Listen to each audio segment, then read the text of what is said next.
Well, the Singapore Central Bank will have a new option to transfer excess official reserves, or OFR, to the government for further investment and bigger returns. It can now subscribe to a newly created Reserves Management Government Securities, or RMGS, under a bill passed in Parliament today.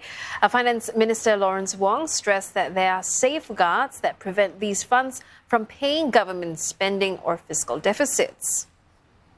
Right now, the Monetary Authority of Singapore accumulates OFR to manage the strength of the Singapore dollar. Any excess of a stipulated share is transferred to the government to be invested in the Sovereign Wealth Fund, GIC. In the past, this was done by reducing the government's deposits with MAS. But recent smaller fiscal balances means this is becoming more difficult. The new government securities will be another mechanism for this transfer. There are existing safeguards under the Government Securities Act today, where the government's proceeds for borrowing are accounted for in the Government Securities Fund and can only be used for investments. Thus, borrowings by the government in the form of RMGS will not increase the amount available for spending by the government. Mr. Wong also assured MPs that the MAS can only use foreign assets to buy the RMGS.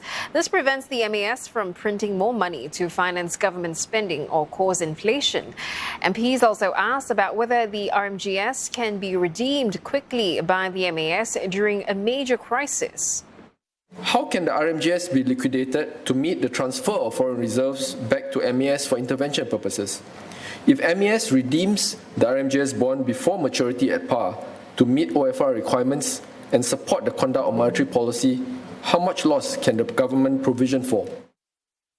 Answer to this is that the optimal amount of OFR, which is, as I said, sized at 65% to 75% of GDP, is not an insignificant amount and is expected to meet MAS's needs comfortably under most circumstances.